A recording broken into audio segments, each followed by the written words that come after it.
child in Valorant has heard the tale before about the cursed mummy boy who felt his heart no more. So sad and lorn, the helpless lad. Hello, everyone, and welcome to the Casual Esports Amateur League. My name is Bonini, and I'm here with my with my teammate, my mid laner, Delta Terra.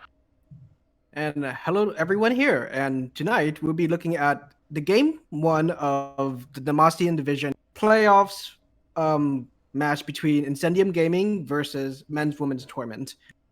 Interesting matchup because Men's Women Torment has gone rather undefeated, except for a little scar at the very center of that undefeated route where they lost to Incendium, Yeah, who's strangely in fourth place. So it's an Yeah, interesting it's definitely matchup for sure.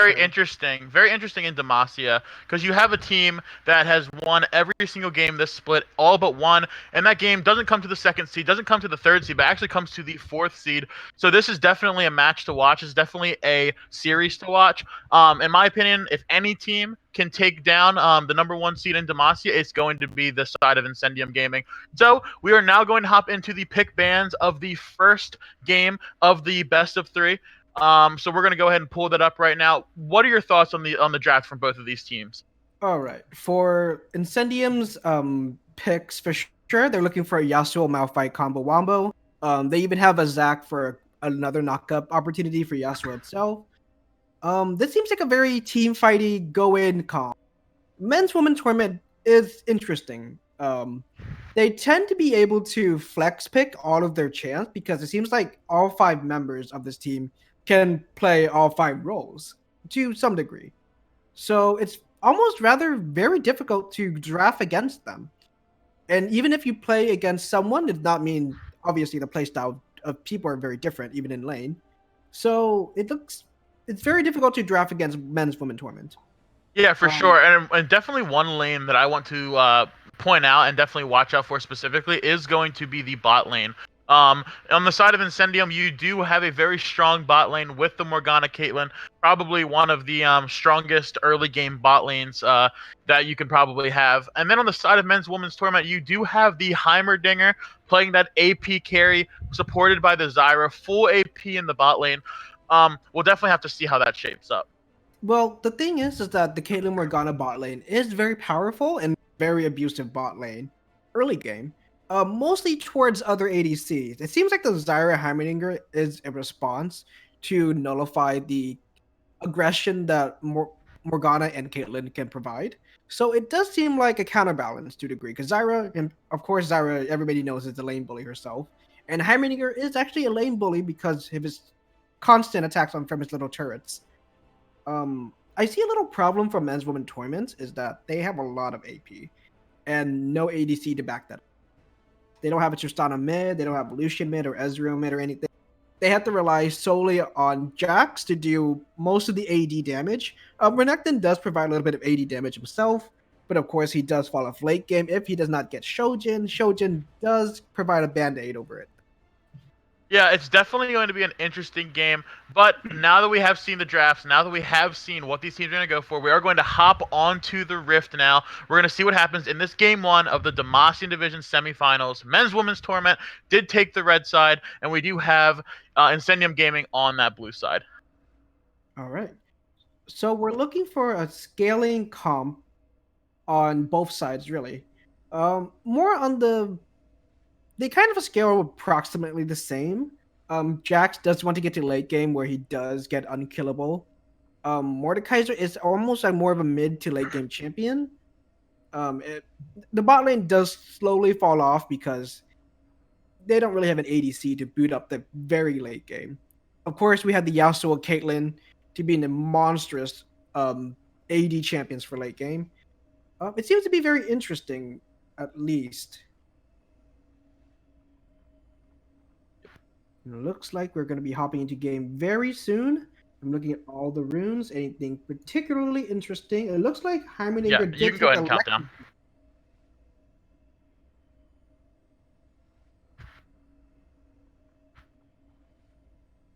All right, as I was saying, the Heimerdinger did take electrocute, so he's looking for burst damage rather than the poke from Comment or Airy. Malphite might be going a little bit more of AP because he did take Comet.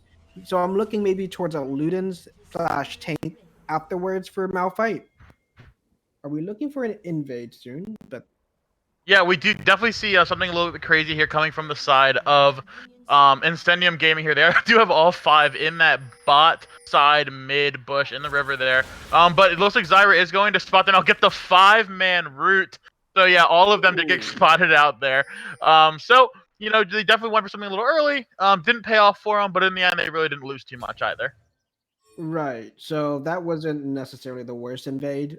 They did get spotted out, and everything just kind of went back to normal. It looks like it's gonna be Renekton mid, I think, rather Yep. than the Mordekaiser mid. Yeah, it's going to be the Renekton in the mid lane matching up against that Yasuo. Definitely a matchup that we don't see too often. But we definitely should see some early game aggression by the Renekton if he can lock the Yasuo down with his stun, get some decent trade damage there. The Yasuo did go Conqueror, the Renekton did go PTA, so we are going to see, you know, in short trades, the Renekton definitely is going to get the better of him, and then in those longer trades, Yasuo may be able to get some more done there. And we do see what looks to be a bot side start for the Zac on his red buff, getting unleashed by the bot lane, and Jax is actually going to start on his red buff, taking that solo. So junglers starting on opposite sides of the map will be pathing towards the opposite side of the map as well, and we will see how that pays off for him. But it looks like Jax is headed towards the top lane here. Yeah, what's interesting is that Heimerdinger did not start Adorn's item. In fact, he started Ancient Coin. So I'm not sure who's taking the CS in this lane. I assume that Zyra will be taking the CS at certain times and Heimerdinger at other times. Yeah, looking here in the top lane, the Jax is sitting in this bush. The Malphite has not warded yet. It is only level 1. And here, the Jax is going to go in here. Level 2 is going to get the stun onto the Malphite here. Malphite does have flash. Will he have to use it here? Not quite sure. He actually just pops one of his corrupting pots and walks away. So the Malphite is going to be able to get out there, keep all of his summoners. But, you know, all that was, it applies a little bit of pressure in the top lane for men's, women's Torment. But the Jax is going to be a little bit behind in CS for it. Yeah, ganking early as a Jax is rather inefficient because all you really do is jump and stun. And most of the time the enemy doesn't really blow anything for it unless it's a really dire situation. Zac, fortunate for him, he is against a Zac, so it's not necessarily a champion that can actually punish him for an early gank. If it was something like Jarvan, and Jax is actually level 3 now. Is going to jump into this mid lane. Ignite does go down onto the Renekton. Yasuo following up. Flash out by the Renekton there. So Ignite for Flash in the mid lane. The Renekton is going to get out and stay alive. Again, just some early gank attempts here. None of these junglers have really reached their huge power spikes just yet. Just kind of applying some pressure, kind of helping their laners out, allowing them to CS more efficiently. Yeah, it would seem like Zac did get more experience point because he finished all 3 camps on his red side jungle. That allowed him to get level 3 before Jax did get level 3, since Jax did spend some time. And the Zac does go back in here, but I don't think they have the damage. This Renekton actually does take out the Yasuo there, and the Zac's just going to walk away. That is not what you want to see there. The Renekton, realizing that he was in a bad spot, decided just to go for the, make it a 1v1, take out the Yasuo, so then he could just do another 1v1 against the Zac. Works out for him there, and the Renekton draws first blood, and so does men's, women's Torment. Yeah, men's, women's Torment is doing what they do best. They seem to be taking the aggression. They seem to be able, even with the late game jungler, they're taking the aggression towards Incendium right now, and Incendium is a little bit on the back foot. Seems like the gold is not that far from each other, but it might be able to slowly bleed for them. Yeah, looking across the board here, if we just look at just the CS numbers in this very, very early, we have pretty consistent numbers actually in all 3 lanes, except the bot lane is actually getting a little bit of a lead for the Heimer there, about a wave ahead. There is a wave crashing in the tower though. See if Caitlyn can pick that up and get even. But yes, the Heimerdinger with his turrets is going to push the lane into tower. Caitlyn and Morgana really can't be as aggressive and as abusive as they would like to be because they are stuck under tower for most of this laning phase. Yeah, so what I said previously, it seems like the Zyra Heimerdinger lane is pretty much nullifies any aggression they can provide. What they usually do is basically bully the other bot lane out, but it seems like they can't because they just have too much wave clear in men's, women Torment spot side. One thing I do want to point out here, Zach is not a very fast champ at taking the Scuttle Crab, but he is actually giving up both of them to the Jax. So the early CS that the Jax did lose, the early XP, he is going to pick up from getting the top and bottom lane Scuttle Crab. Going to offer some more vision for his team, and is going to be able to catch him up there. So didn't really lose much for that gank there, and is actually now sitting a couple CS ahead of the Zach as well. Right, and it seems like the mid lane is pretty much even with the first blood, it seems to be rather even. Yasuo does have the 2 daggers, the 2 long swords for the alligator. Yep. Yeah, in the mid lane, I mean, the Renekton is definitely going to push that early advantage a little bit. The Yasuo did go Doran's shield to start off versus the Doran's blade of the Renekton. Plus, the Renekton also got that early kill. So there's going to be a rough rest of the laning phase for the Yasuo unless he can either get some jungle help or make an outplay himself.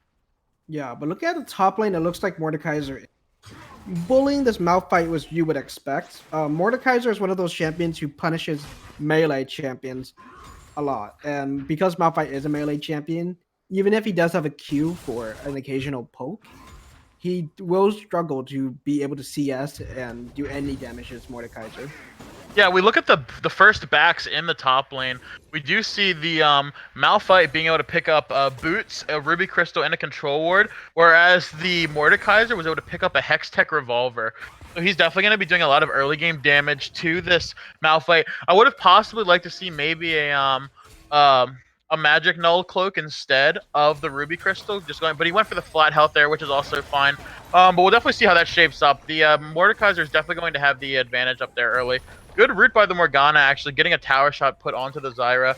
But the Caitlyn's not there to follow up, so there's really not much they can do there. Yeah, now I'm just interested in what the Malphite is building, though. Is he going for an early MR item? Something like Abyssal Mask, maybe? Or it's something else? I would guess he's probably going for Rod of Ages, but the Zach is thinking about going in here. Actually decides against it. That's pretty smart. They were pretty much out anyway. I think it would have just been a waste of time for the Zach to go in there. But yeah, again, this game is, other than that early action in the mid lane and the top lane, we haven't really seen much aggression from either of these teams since then. Content with farming up and just moving towards that level 6 power spike for everyone. Yeah, and while the Zac was trying to gank twice, it seems like Jax was able to farm a little bit more. And Jax does scale better than Zac, obviously, so it might become a little bit of a problem if Jax does get a couple of his items. Yeah, for sure. And if we look here in this bot lane, Heimer on his first one did get that Lost Chapter. Caitlyn did get the BF Sword. So they both got about 1,300 gold worth of items on their first back. So we definitely see, in terms of overall gold, though, the side of Men's Women's Torment is ahead now by almost 2k, about 1.5k gold. But the Zac isn't going for a gank here. That goes in, does hit the E, does get the Q onto both members. They are rooted. Ultimate goes down by the Zyra. Down goes the Morgana, but down goes the Heimer and the Zyra. And the Zac there flashes out. He did have passive, but we have action in the mid lane as well. As the Malphite and the Yasuo go in, do knock up the Renekton, get the last breath, and down goes the Renekton. So looking across the board there, that was a 3-for-1 in favor of Incendium Gaming. Great job by them. But yeah, a lot of ultimates down, a lot of summoners down as well, and at the end of the day, it was definitely in favor of Incendium there. Yeah, it was actually very smart of Zac to actually camp this bot lane because Heimerdinger and Zyra has the push lane to bully this Morgana Caitlyn, and that allows the Zac have an opportunity, multiple in fact, to gank an immobile double mage bot lane, and that's what he did. Unfortunately, Morgana does get taken out because of damage being pulled back and forth, but in the end, both Zac and both Morgana and Caitlyn was able to get a kill. Flash out by the Zyra, but Zyra does hit the root there. Zac's passive has been popped, but the Zyra goes down as well. While you were talking there, we also missed, with the help of the ace in the hole, the Yasuo was able to take out the Jax as well in the red side jungle. So we look here, a game that started off 1-0 in favor of Men's Women's Torment has since then went 4-1 in favor of Incendium, but we do have the ultimate popped here by the Mordekaiser. Is going to get hit by the tower here, though, and the Malphite does end up flashing away from that one. Maybe he got a little greedy in there, trying to get the extra damage with his Q. Had to flash away, but in the end, ultimate's expended, and no one dies in the top lane. Yeah, so as I said before, it seems like Men's Women's Torment's one the kryptonite seems to be Incendium Gaming compared to everybody else in the Demacia division. And it seems like Yasuo... We do, yeah, we have a 1v1 here in the mid lane. The Yasuo is now 3-1, is a very big Yasuo. Zach is going to charge up this E here. Don't think he's going to go in, though. They did back off there. I would have liked to see the Yasuo actually go in on that fight. Had the Renekton knocked up, not under tower, but pretty darn close. Probably could have hit the last breath there and killed him, but down goes the Heimerdinger. Ace in the hole is going to find him there. Zyra does get knocked up here by the Zac. Zac can use his Q and use oh, well, he's not even going to need it, but the Caitlyn looks like she is going to go down here. But actually, no, the Caitlyn does survive with that health pot ticking, and the Zac and the Morgana kind of taking the aggro from those plants there. Very good teamwork by the side of Incendium, and they're going to look to get the dragon here, but it is warded. So we could see, but Jax is on the top side, so we will not be able to get down here, it doesn't look like. So this should be first dragon going over to the side of Incendium. Yeah, definitely a mistake from Men's Women's bot lane, getting caught one at a time, really. And great punishing by Incendium. Yeah, I will say this though. Men's Women's Torment is down in this game. They did it was a swing that we just saw there. But if we look on this, if we just look strictly at vision, Men's Women's Torment definitely have a lot more vision control than the side of Incendium Gaming. I think that what they need to do, they need to reset, they need to back, they need to buy some control wards, start getting some vision across the map, possibly something towards this top side river on that Rift Herald. You know, now that you do have that early pressure and that early lead, you do need to look to try to get some vision down, catch some people out, and just look to snowball that advantage. Because if you sit on a lead and don't do anything with it, that just allows the other team to farm up, the other team to get items, and the other team to possibly be able to come back. Right, exactly. And it seems like the gold is almost even, in fact. It's mostly because of the difference between the bot lane and the jungler. Oh, an ultimate by the Malphite, and the Zac jumps in as well, pulls him into the Shadow Realm, and the Zac gets the kill on the Mordekaiser. Great communication there. The Malphite goes in, knocks him up. The Zac follows up with the knockup of his own, and down goes the Mordekaiser. So, this is very, and they're actually gonna turn this into a Rift Herald as well. This is just great macro play by the side of Incendium, able to prioritize taking fights in lanes near objectives, getting a 2 picks in the bot side, turns it into Dragon, getting a pick in the top lane, turns it into the Rift Herald. Very good job here by the side of Incendium to really just, you know, make sure that their macro play is just as good as these micro decisions that they're making. Yeah, so it seems like the Zac is definitely paying for Incendium. It seems like the super long engage is Torment, and they are being caught out left and right, bot and top. Yeah, go ahead. Oh no, so yeah, but you see the lead is currently 8 kills to 2 in favor of Incendium. However, if you look at the gold lead's only about 200, 300 gold here. What can account for that? Well, you look, the Mordekaiser does have a pretty substantial CS lead on the Malphite, and so does the Jax. The Zac is actually going to jump into the mid lane here. Dominus is popped by the Renekton. Ultimate goes down. There's the last breath. Renekton, I don't think you're going to be able to survive this one, buddy. Flashes out, does go down. The Jax here looking to turn this one. I think this may be a 2-for-0 in favor of Incendium, though, and down goes the Jax. Another 2-for-0. Very fed Yasuo. Yes, that is a very fed Yasuo here. 4-1-1, did finish his Phantom Dancer, does have his Berserker's Greaves, is going to be looking towards probably building either Shiv or some sort of item, but we do have a fight in the bot lane.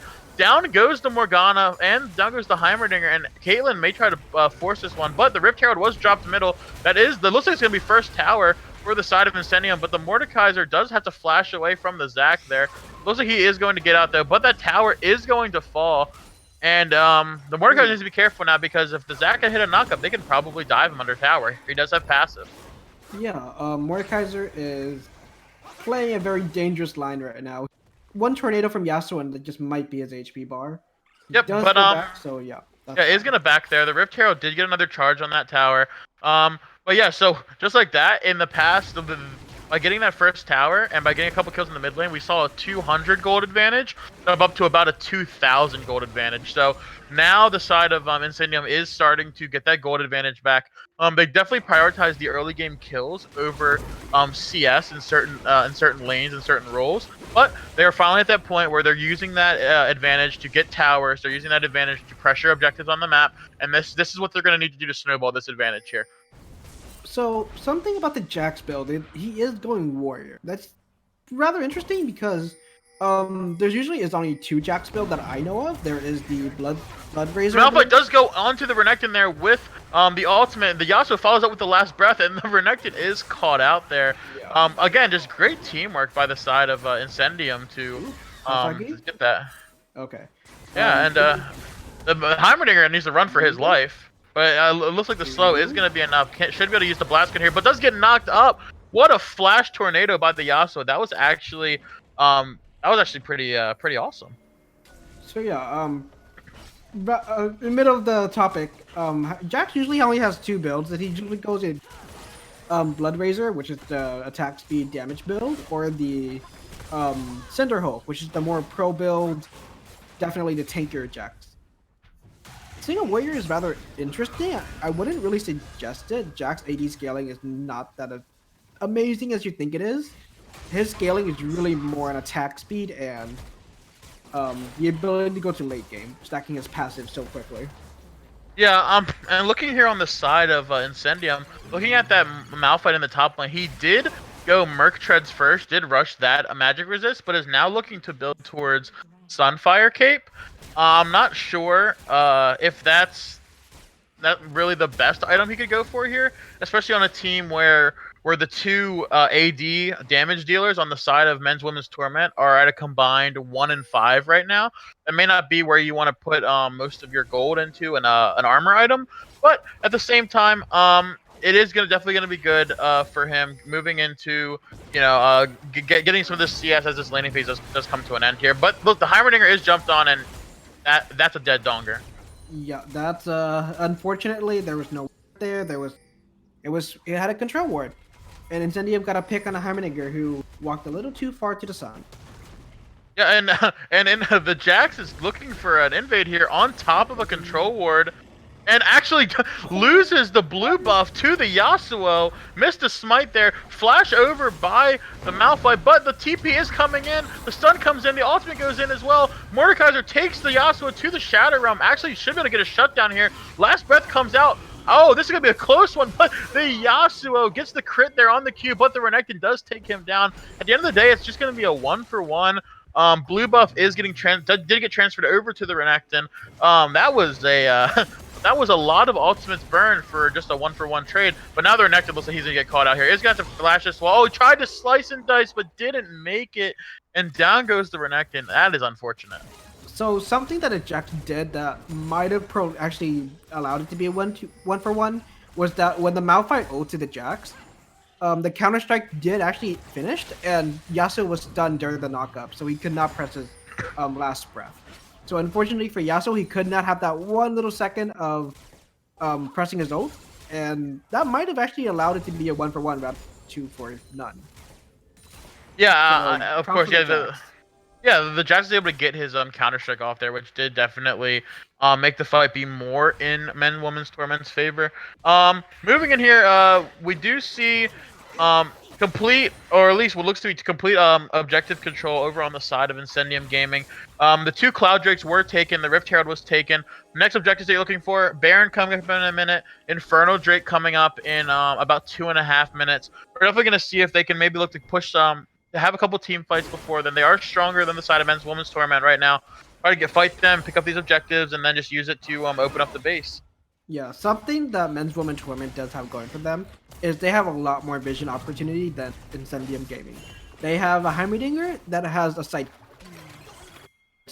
So it seems to be that show is going to be the game for. Yeah, it seems like a little brawl in the top lane. Yeah, we do see the Malphite isn't getting caught out here. Does hit the ultimate onto the Renekton, but the Jax jumps in, gets a knock.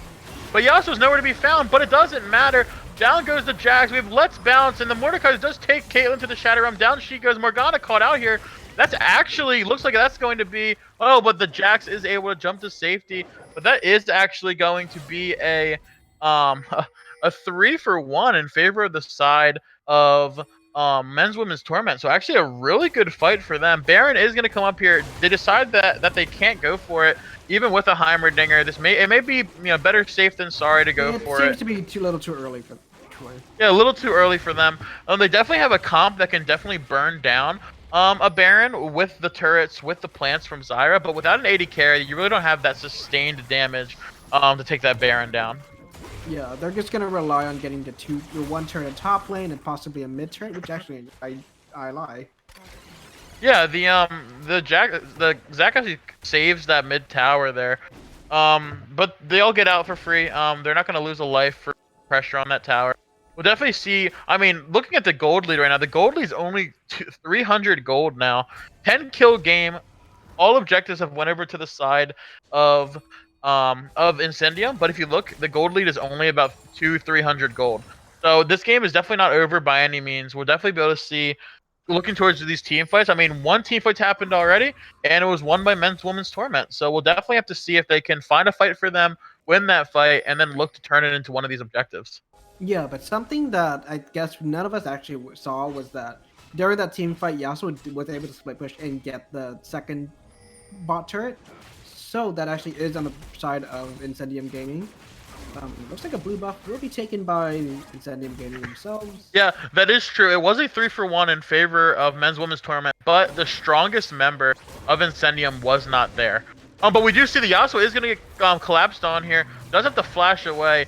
On the side of men's women's Torment, you can look at that as a bit of a win. You get a flash for nothing, but the Malphite goes in, ultimate onto the Renekton, and down he goes. Ooh, So there goes the last breath is out, the Malphite is out, but they're just gonna turn that into an Infernal Drake.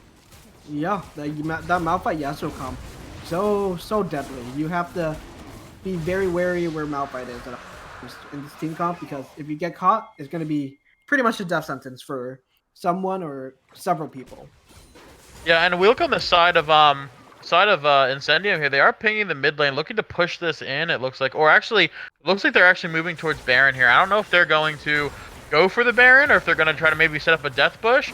But the Yasuo does get caught there with the Strangle Thorns, but he is just going to be able to get out. You know, men's women's Torment is definitely being proactive here, trying to get a pick, trying to catch someone out. It's just it's not working out for them right now.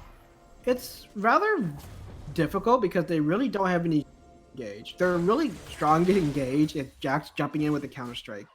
Zyra does have a snare, but the snare is a projectile that can be wind walled, and there's no really other engage. Okay, there is a Renekton, but Renekton is actually 2 and 5, so he does not want to be jumping in right now. Yeah, and then you know, one thing that the side of men's women's Torment do have going for them in terms of decent crowd control is that if a team fight does break out, they actually have a lot of members of the team that can throw down some pretty large AoE crowd control. You have the Zyra has her root and her ultimate. The Heimerdinger can use his upgrade on his grenade, hopefully try to stun 2-3 members of the team. So you definitely can look to have some pretty big stuns, some pretty big roots in the middle of these team fights, lock some carries down. But the problem is that they just haven't been able to do it so far. And Incendium has been very, very good at picking the fights that they want, picking the engages that they want, and being able to snowball this advantage. Yeah, it doesn't seem like the Heimerlinger's extra Sightstone is doing much for men's women Torment. They're not really using it to get picks. They're not really getting a lot of vision coverage. It's a little bit of a stranglehold that Incendium is holding. Looks like Zyra might be caught out. Yeah, the Zyra is not in. Is on the wrong side of the. Zyra is.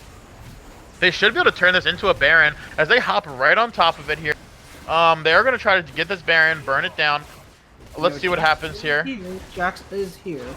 Jax is here. This could be the final fight of the game here if it goes in favor of Incendium. But we're going to see. They don't have any vision on this Baron right now. And their Renekton does pop Dominance. He's going to jump in, but that Baron is actually going to go down a little too late. But they do all jump in. 3 men stunned by the Jax, but he is going to go down. So is the Renekton. That's 2 kills and the Baron in favor of the side of Incendium Gaming. And they're just going to run this one up mid. Yeah, the lack of engage is really hurting. They do not have good engage. And on the other side, they have the other side of the Malphite Zac. So at this rate, all you had to do was just maybe allow Jax to jump in with a blast cone and maybe get a steal. Even at that, there's a 2-level discrepancy between I the just want to point junglers. out, Heimerdinger, you can't be split pushing right now, buddy. Your base is in shambles. Oh. You better recall and help. But the the Mortimer does get caught there. The last breath, Yasuo does take him out. The tornado does hit, and the Zyra goes down as well. The Heimerdinger still not backing here. Looks like he's going for the base race. The Zac for some reason is backing. You can't Oh, never base mind. race He against cancels it. 5 people. You can't. Yeah, base you race can't base race against 5 people and Baron minions. The Zac almost back there, but up down goes the Renekton. Heimerdinger still pushing here. This game's actually going to be over. Not much that the Heimerdinger could do. If he backed, I don't think he really could have stopped it anyway. But that is game 1 going in favor of the 4th seed in Demacia and Incendium Gaming. Good for them. Yeah, and the Kryptonite strikes again. The one game the men's woman Torment lost to Incendium bites them the butt here once again. Very dominating game by Incendium, honestly. Dominated every single lane, even the top lane, which should be in Mordekaiser's favor, was very balanced out by the Zac constantly ganking.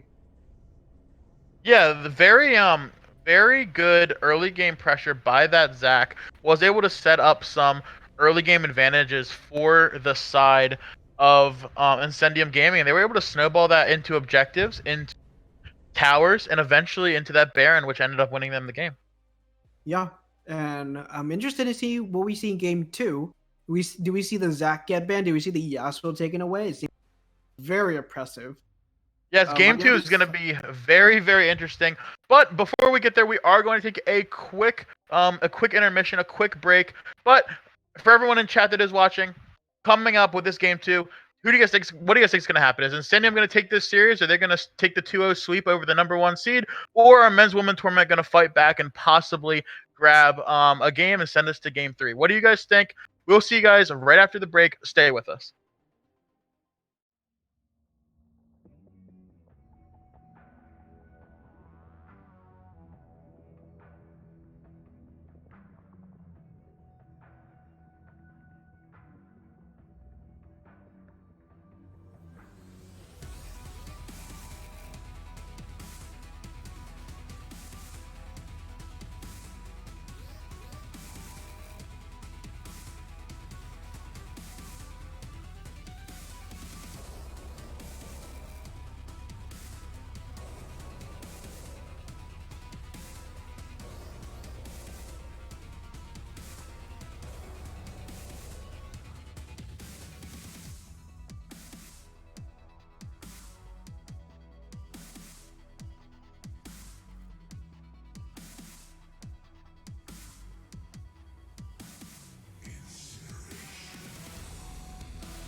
Hello, everyone, and welcome back to the Casual Esports Amateur League. We saw Game 1 between men's, women's, and Incendium Gaming.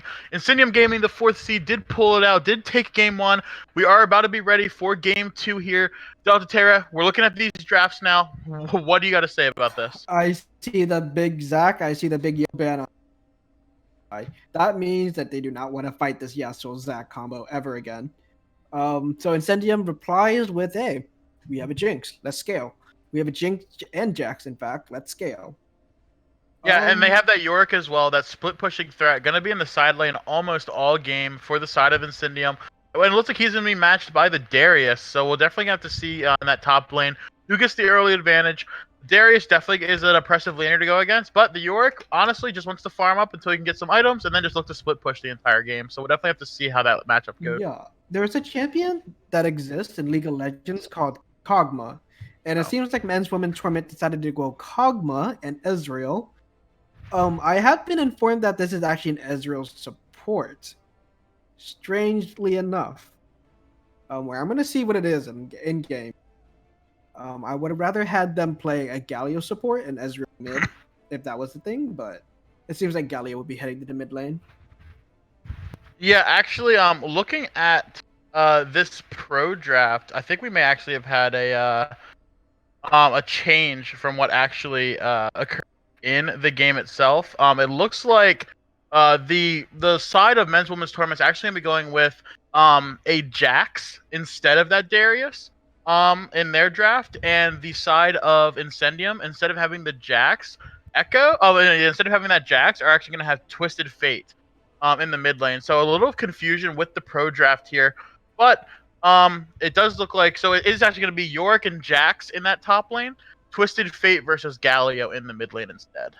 Okay, so Twisted Fate does their whole different card, into the game.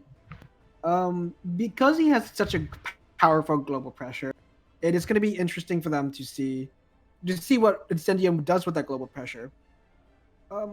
Again, The I know Galio that. versus Twisted Fate matchup is actually very Galio favored, but Twisted Fate has the opportunity to scale better.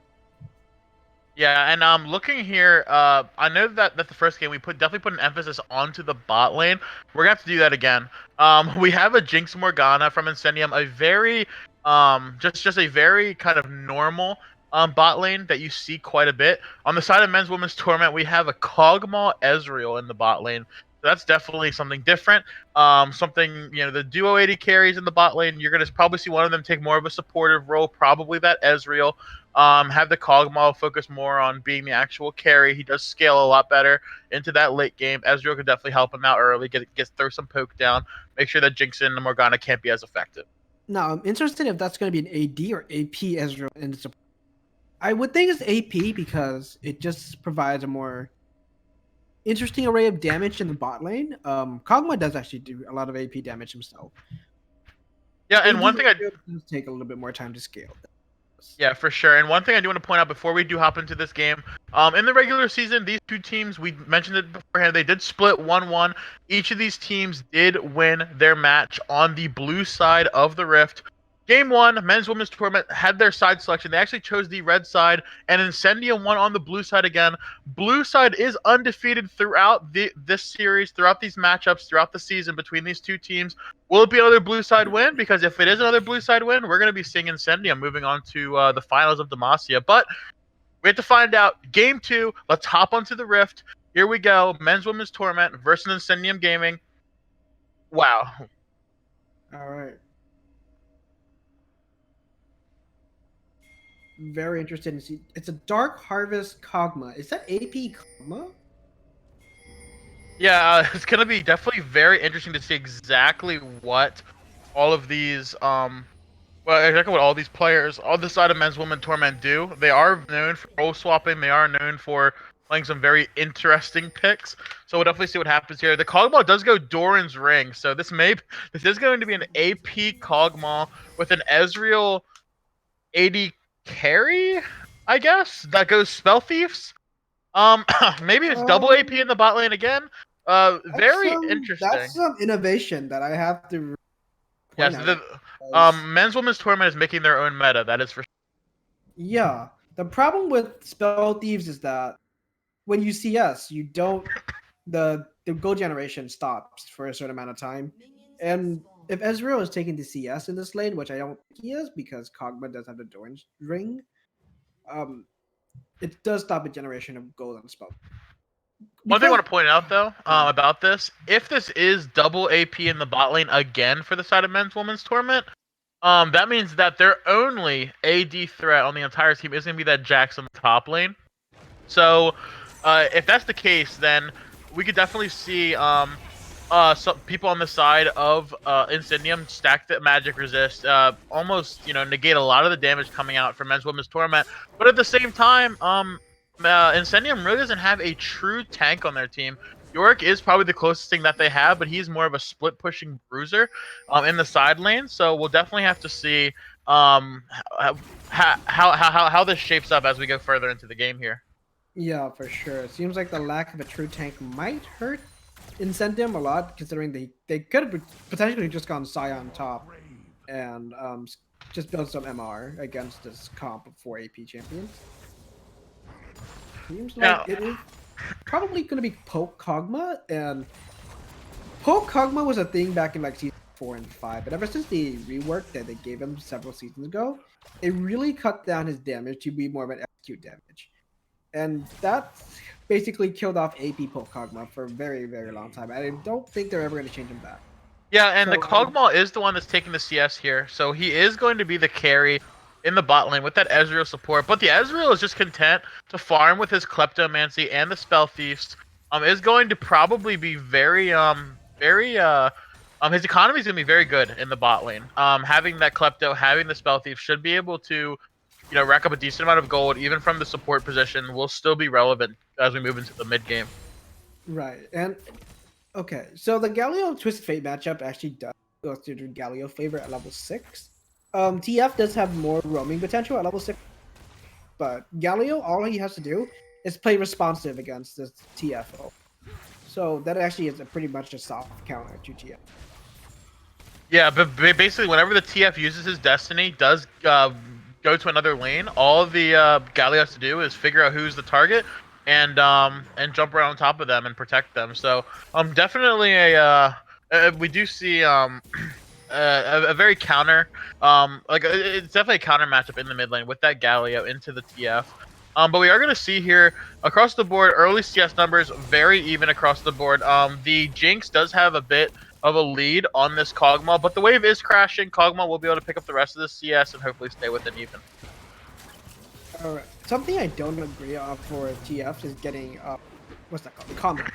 I would have rather say just TF get Kleptomancy to able to farm off a Galio, which will allow him to better prepare himself for any potential. Ooh, the movement does go in. Okay, that's just Poke. Yep, the Mumu does get out there. One thing though, in that bot lane while you were talking, we did see the Morgana into the Jinx zap, and I don't know if she hit the root there as well, but a lot of damage onto that Kog'Maw. The heal did come out. Maybe it was a little premature, maybe it was just playing safe, either way. But we do see a summoner advantage in the bot lane towards the side of Incendium, and they also have.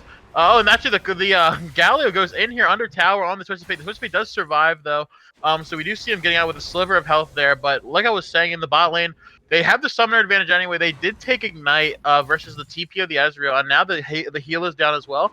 I would like to see the Echo prioritize this bot lane, possibly look to get a bit of a gank down there. Hopefully, get some either take some flashes away or even get a couple kills.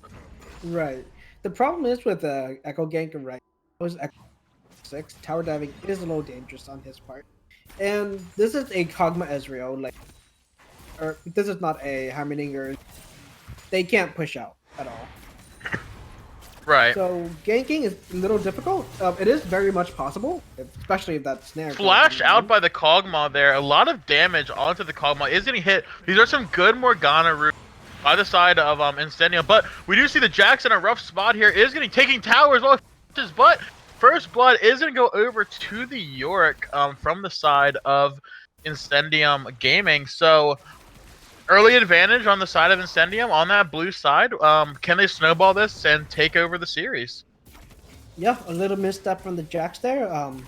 He uses Counter Strike a little too early, and that allowed the York have an opportunity to But the send out the Jax, goals. the Jax does TP in and goes right back on top of the York there. The York is level 6. Jax needs to be really careful. Ultimate does get popped. Oh, I would like to see the York maybe be a bit more aggressive there, knowing that he had the level advantage. Doesn't have the item advantage, but Jax is going, and the York actually flashes out there. Actually, that could be a smart flash, but it looks like the Jack's tanking a lot of minions here. Is gonna be able to get out. A lot of just these skirmishes in the top lane with just the 1v1s, the duels up there. Not went in the favor of the Yorick early. Is gonna back here, be able to grab his Sheen, TP back the lane and be able to press his advantage even farther. Yeah, unfortunately, because Jax is now at half HP and he doesn't have TP, it is going to be a little bit of a struggle for him to stay in lane. While the York now has a Sheen and full HP bar. Yeah, and we do see Incendium here looking to start the dragon. TP in by the York bot side just to secure the dragon. It is only a cloud, so I'm not sure how worth it that TP was, given that you had numbers advantage anyway. But it's gonna be a long walk for the York back to lane, but he has a cloud drake to help him get back up there. Yeah, and that was much more of a zoning TFO, actual engaged TFO. See. Yeah, and we do see some deep vision from the side of Incendium into that red side jungle. Control ward on the blue buff. We'll see if they try to maybe get some prio in this bot lane, maybe look to invade on that. That would definitely be a place where you can catch the Amumu out. The Amumu, not yet level 6, is closing in on it, but before he hits level 6, he is very susceptible. You can definitely get a flash off of him very easily. Again, just trading here in the mid lane. Galio going in onto the TF. Yeah, definitely getting the better of that trade there.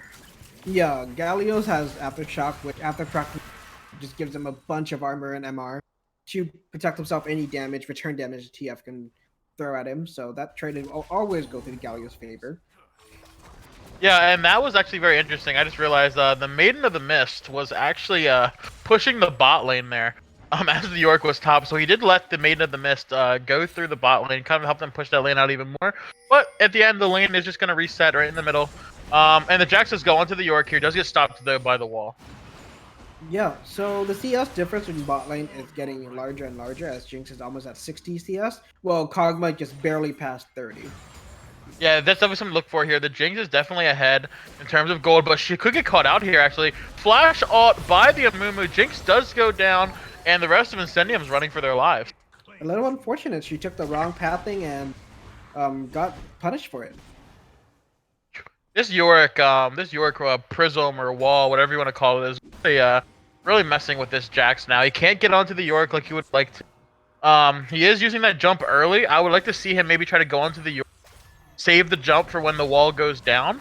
But we'll definitely see. The Yorick definitely getting the better of that matchup.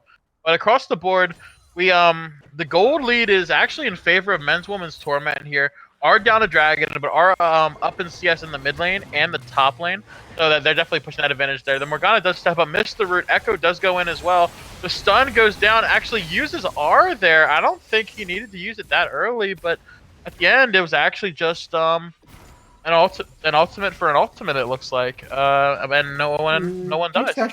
Jinx actually threw her rocket as well. Oh, okay. So yeah, 2 ults for the Ezreal. Yeah. So. And the heal. The heal does go down as well. He did. Yeah. So a little unfortunate that they couldn't get the kill. I think Echo was a little too scared. Had to ult early, but it seems to be all right because they did take the heal away. He's already being pressured in lane. 30 CS down. It is getting harder and harder for him to farm. And one thing I want to point out here, we are 10 minutes into this game now. Not a single turret plate has been taken by any team. All 6 of the turrets still sitting at their full 5 plates. No team has really been able to push any of these advantages into anything other than that one dragon that we saw. But Amumu here, gotta clear out that ward, was spotted, can't get anything done in the top lane. Yeah, it looks like the vision control is pretty decent, so no one is getting punished. And also the fact that there is no punishing early game champ on either side. Jax has a scale, Yorick sort of has a scale, and Echo and Amumu aren't strong gankers before level 6. Also, the bot side are both scaling bot laners as well as the mid laners need level 6 to roam. So there's not like a LeBlanc or a Zed in the game that can really push you out of lane and punish you.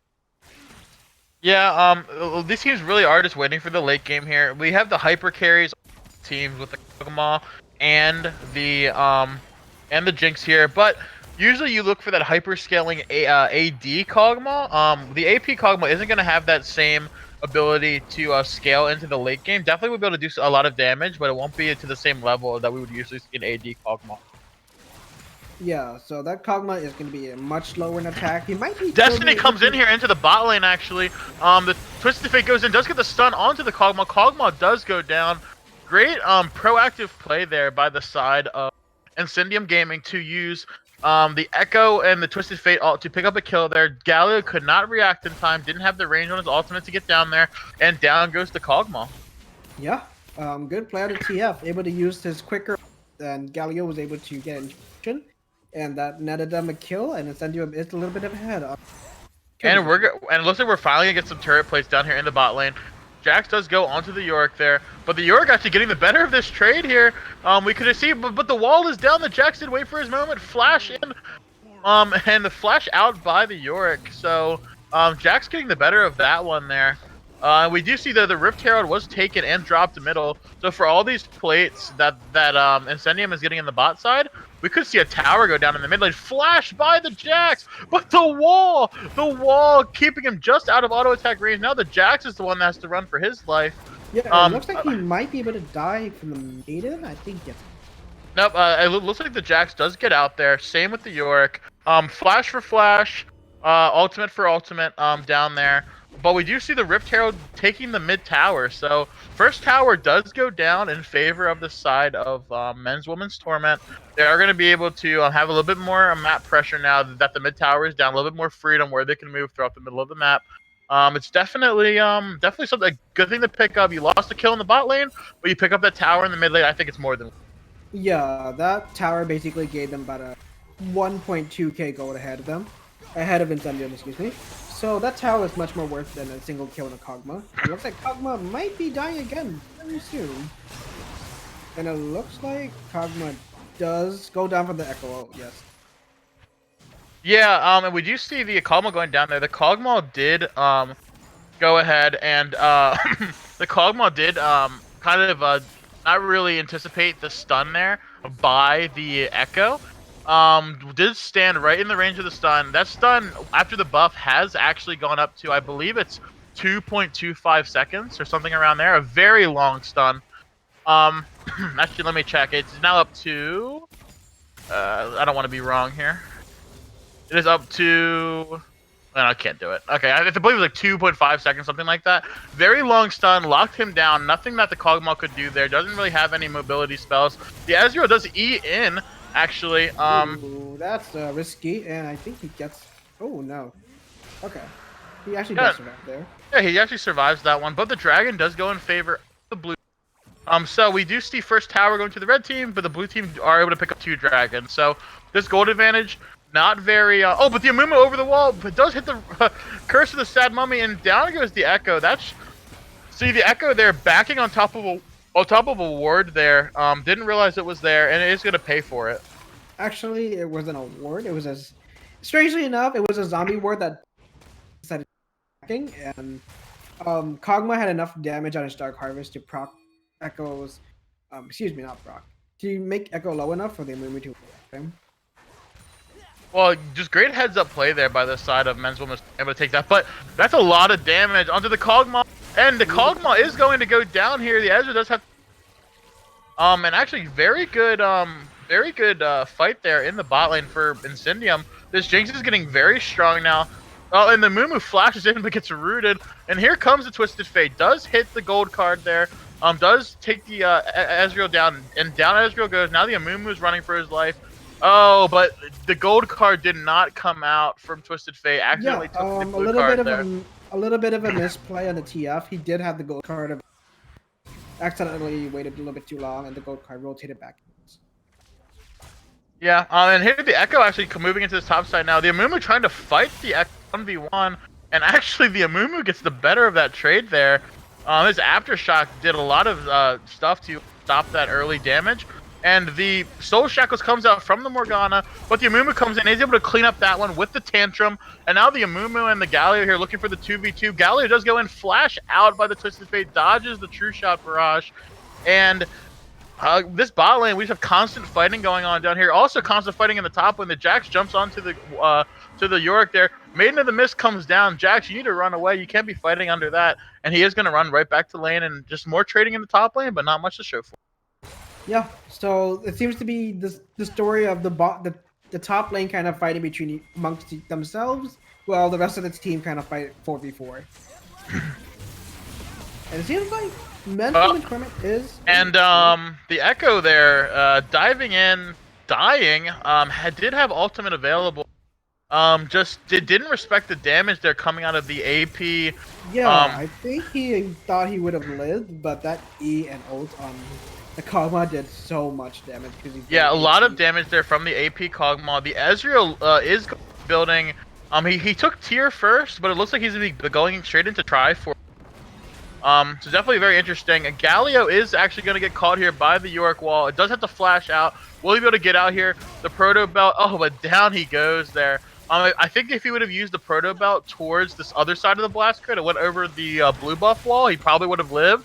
But you know, just a little bit of a bad micro decision there. Did end up going down. That's another kill over to Incendium.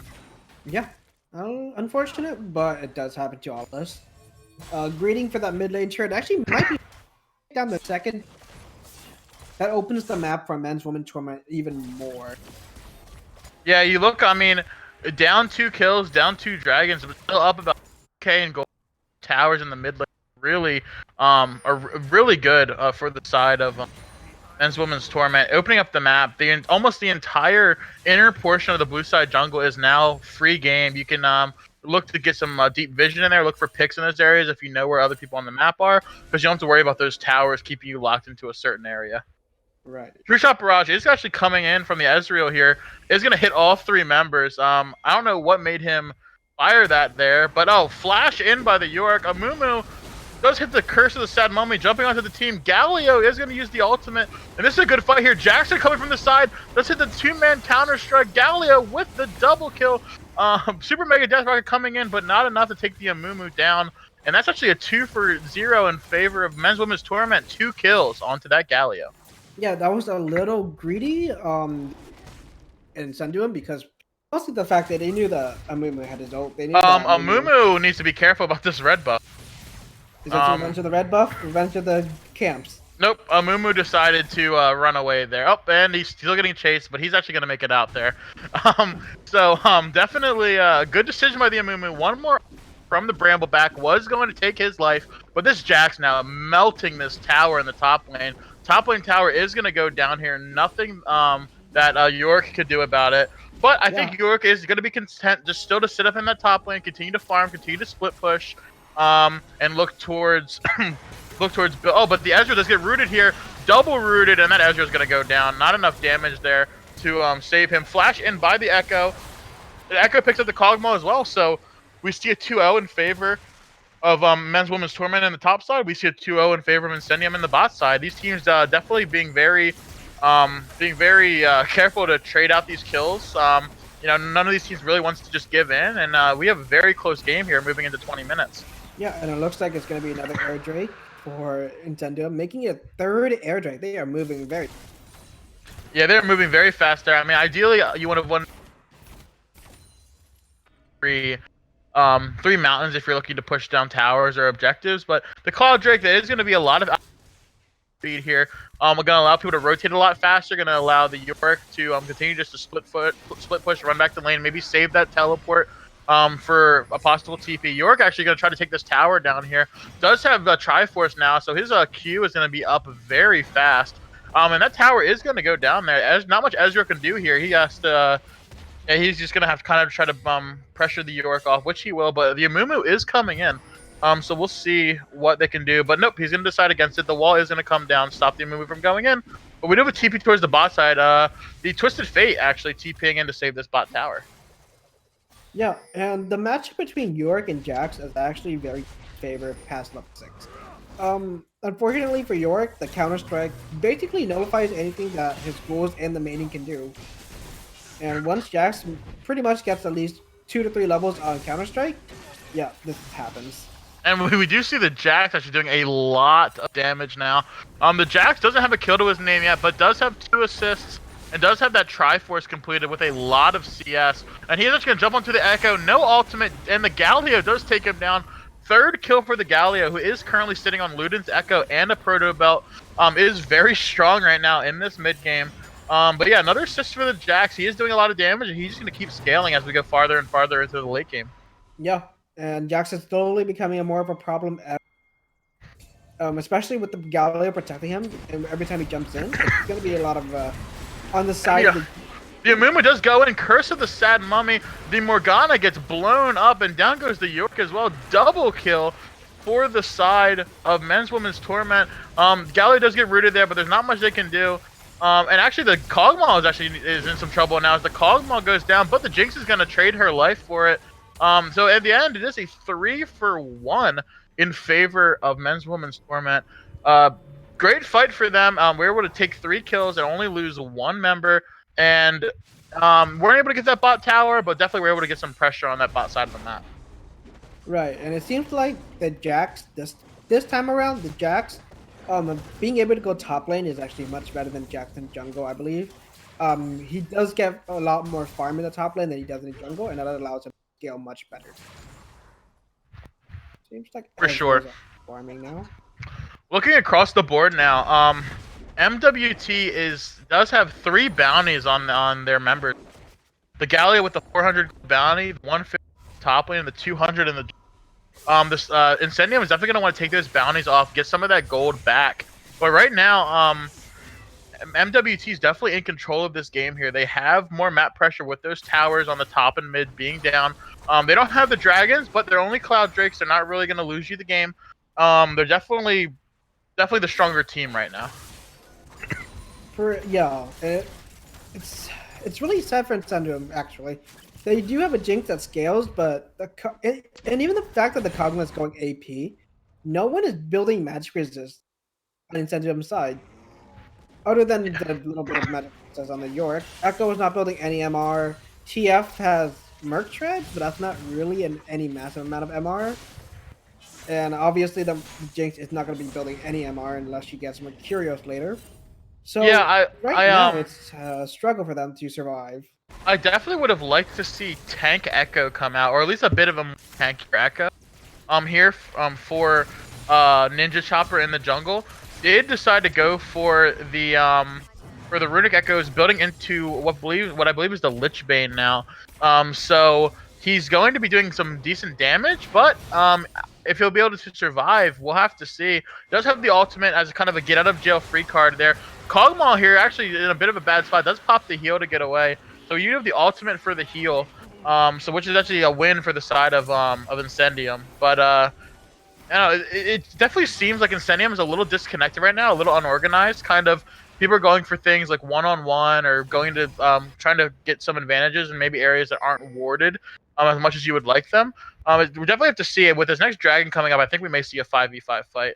Yeah, Incendium really needs to pull themselves to get a good team fight, help the Jinx stay in the back line and able to fire off a bunch of rockets and crit against squishier members of Kog'Maw and Ezreal. This Twisted Fate actually, wrong side of the jungle. Curse of Sad Mummy goes down. Down goes the Twisted Fate. And I said that we wanted to see a 5v5 fight for this dragon, but it looks like with Twisted Fate being taken away, I don't know if Incendium can actually fight this one. Yeah, and the Ocean Drake definitely goes to Men's Women's Torment. Yep, and the Jinx Rocket almost stole it there, but the Amumu did take it. True Shot Barrage coming out from the Ezreal does take the Morgana down health, but isn't going to do much more than that. But at the end of the day, 1 kill and a dragon for MWT, and IG have nothing to show for it. Yeah, it's getting slowly worse and worse for Incendium. The Ezreal does get caught out. Okay, we go. Yep, he's gonna get out. Red buff being taken by the Jinx there. I guess we'll see the Kog'Maw maybe take the red buff for the side of. Actually, probably the Jax will take the red buff for the side of MWT. But yeah, right now, it looks like the teams are kind of just, posturing around the mid lane. Eventually, gonna look towards getting some vision control towards the topside river, and eventually look for that Baron. Yeah, the Baron is up, and I don't know how fast men's women's Torment can actually do the Baron. They do have an Ezreal that actually does decent damage, even for support. And the Jax does a lot of damage, but the Kog'Maw's full AP. He's not going to do that much damage to Baron. Galio's basically a tank to the Baron, and Mamumu does percent health damage, but he's still a tank himself. So doing the Baron without a Mountain Drake is very risky for men's women's. Yeah, they're definitely going to have to try to get a couple picks before they do go for this Baron here. But right now, the Jax is content to pushing the top lane. The Yorick, in a very surprising position, is actually grouped with the team currently. I definitely would think that we would see him in more of a split pushing role than how he's been currently. But it looks like he is moving towards the top lane. Is going to try to start pushing that out.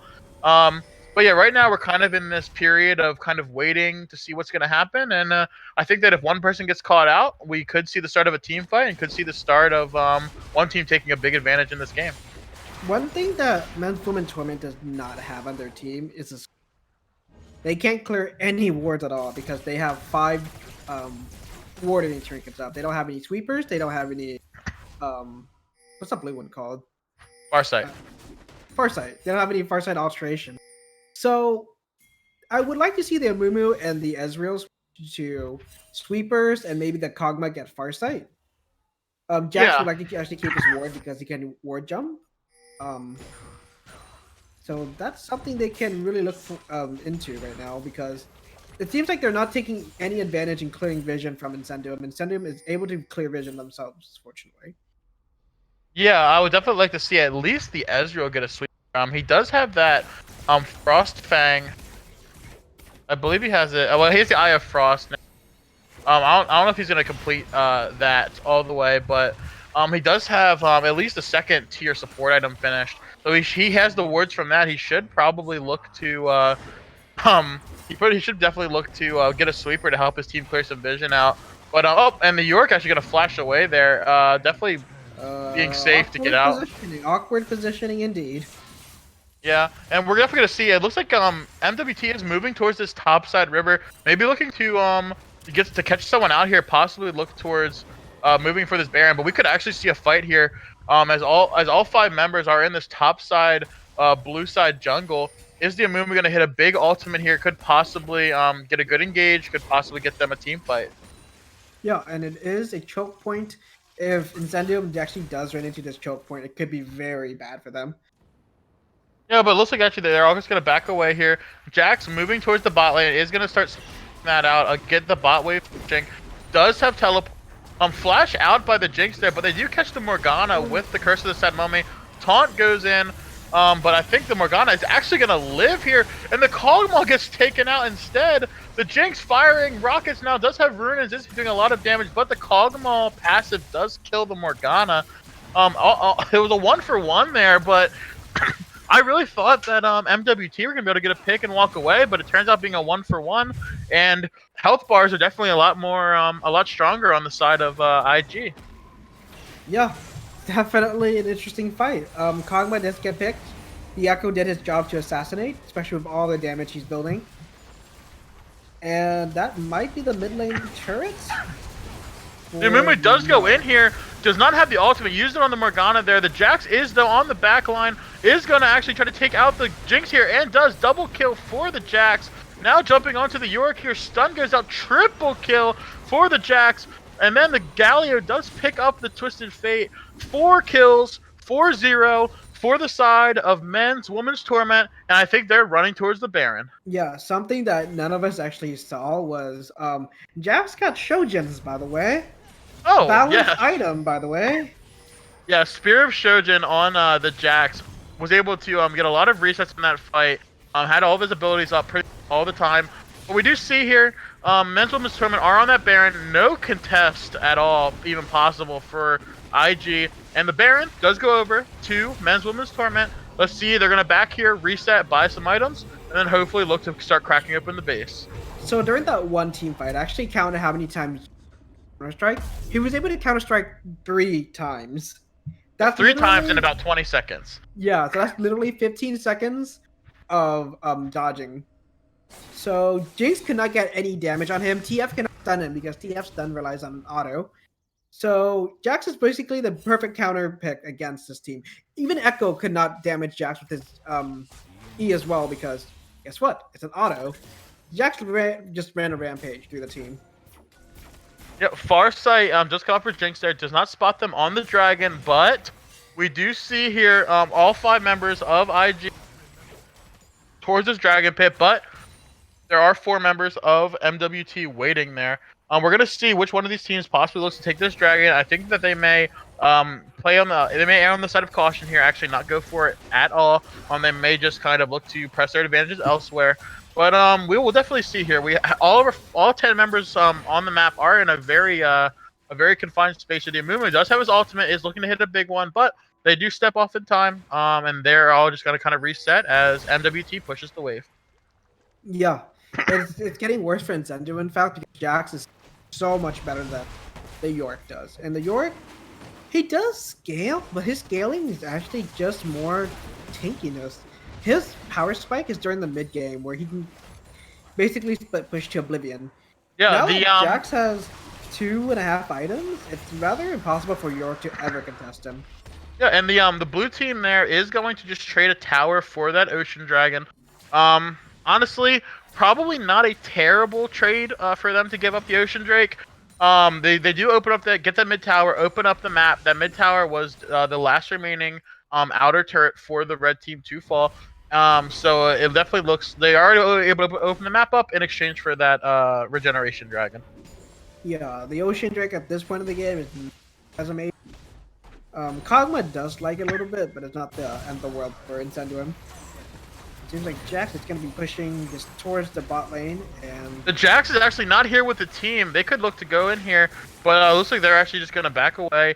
The Jax is still split pushing this bot side. If they don't send someone to answer, then that bot tower. But the whole team's actually rotating over here, so that tower may go down anyway. Well, the tower's definitely going to go down. I think they were just too cautious to take the inhibitor. They're playing it a little bit safer. Yeah, definitely here. They're going to push in with these Baroned up minions. They do have a cannon minion there. Is going to, if they can push it to the damage. We see here all 5 members of each team's here. You could possibly look for an Amumu ultimate. Something big, but they definitely don't want to fight under tower here. I think that would definitely be a mistake. And it looks like they're actually just going to be content with getting the tower and backing off and buying some items. I think that's actually a wasted Baron. I think they have an opportunity to push even further how strong they are as a team. With Kog'Maw poke and Ezreal poke. But I think they're just too careful right now, and yeah, they're definitely playing it safe. It's not the end of the world to be careful. They could have pushed the limits a little bit more. Yeah, they're definitely playing it safe here. They are up about 7,000 gold. Obviously, they don't know that, but they know that they are ahead. They could have definitely pushed that advantage a little bit more. But we do see here Baron is coming up in about 2 minutes. So until then, we could definitely look to get some of these waves pushed out. They could definitely look to possibly get a pick, possibly force a fight that's good for them. But until then, honestly, I think that both teams are kind of just waiting for this Baron here. And they're waiting to see if they can possibly... Well, the blue team's looking to turn the game around, and the red team's looking to close it out. Yep, for sure. There is a chance for the blue team. But the Jax actually is getting caught here. But, like you said, the counter-strike does stuff. But the big 3-man ultimate... And down goes the Twisted Fate. The Morgana's going to follow. 2 kills over to MWT. It looked like a good engage. You had the Jax. He was caught out. But like you were saying, the counter-strike... The Twisted Fate gold card couldn't land. The Jinx couldn't get any damage down. The Echo E, he couldn't proc his the final stack of his passive. Massive ultimate by the Kog'Maw. Holy moly, that's a lot of AP onto the Echo, almost taking him down to close to nothing actually. Yeah, we need to see here. Oh, execute damage really hurts.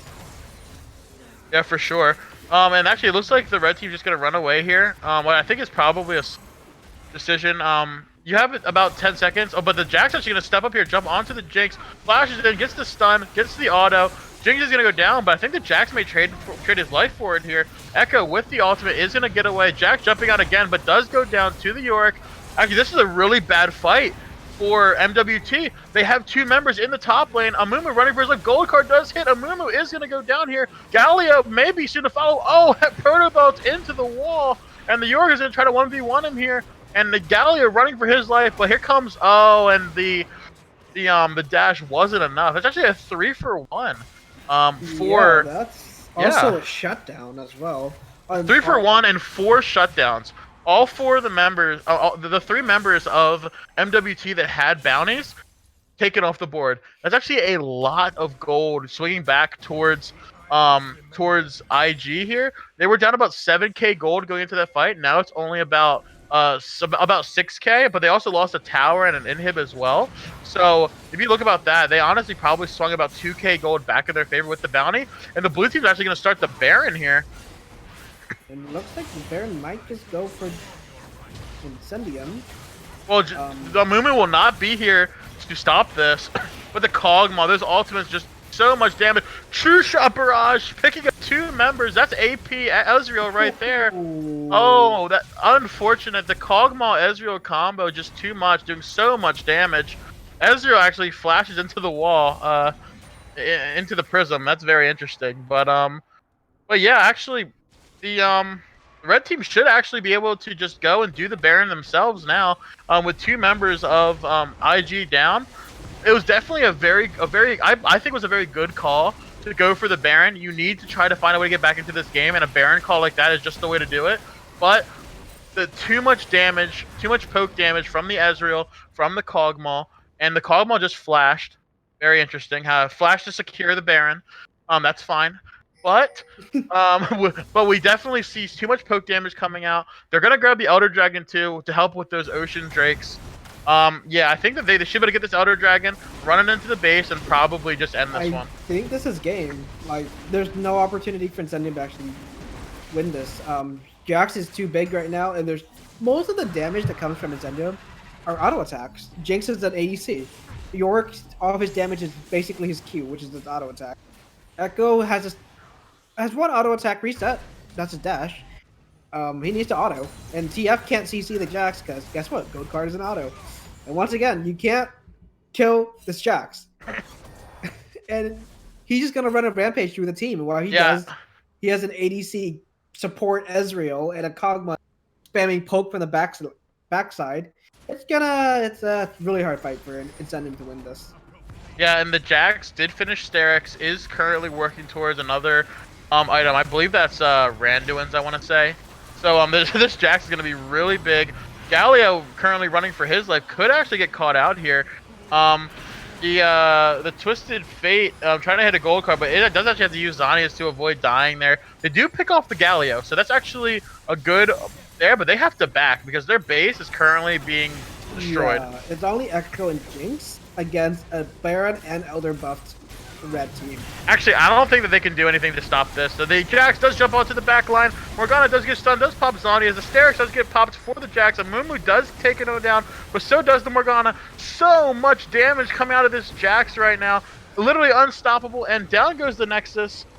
Men's Women's Torment do take game 2, do tie the series 1-1, and we are going to a game 3. Yeah, unfortunately for Incendium, their draft was a little weak. Honestly, I would have preferred a more damaged mid laner than a TF. TF did have the right idea to be a global champion, but it just didn't work out for them. They just lacked damage in the lane, and because of that, Jax was able to run a rampage throughout the whole entire team. Yeah, this is that's definitely a very strong comeback game for MWT. After losing game 1, on the side that you picked, and being the #1 seed coming into a match against the 4th seed, they needed to respond. They needed an answer, and that was just that. That was a resounding answer. There, they screamed it from the balcony. That was a very good game for them. 39-minute game, and the side of Men's Women's Tournament does tie the series 1-1, and I just can't wait for this game 3. I'm interested in what they're gonna throw at each other. It seems like Yasuo might be permabanned for the series, and Jax might be permabanned for game 3. He might be banned for game 3. I haven't seen the draft yet, so I'm interested to see what either team throws at each other. Yeah. Yeah, it's definitely going to be a crazy end to this series. Demacia Division semifinal, game 1, winner. Game 2 goes over to MWT. 1 game left. Who will be in finals? Stick around to find out. Until then, we're going to take a brief intermission. Don't go anywhere. Seal will be right back.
everyone, and welcome back to the Casual Esports Amateur League Demacian Division Semifinals between Men's Women's Torment and Incendium Gaming. I am, of course, Bonini, and I'm joined back with my partner, Delta Terra.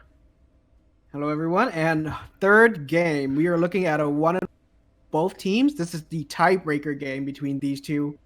And looking at both these comps that are on our screens right now, I believe it is going to be on stream very soon. It looks like Incendium is looking for the Caitlyn Morgana in the bot lane. And this time they take the Jax, I believe, in the jungle or top. In fact, they have a Malphite. So potentially those two can flip-flop back and forth. And they have a Kassadin in the mid lane.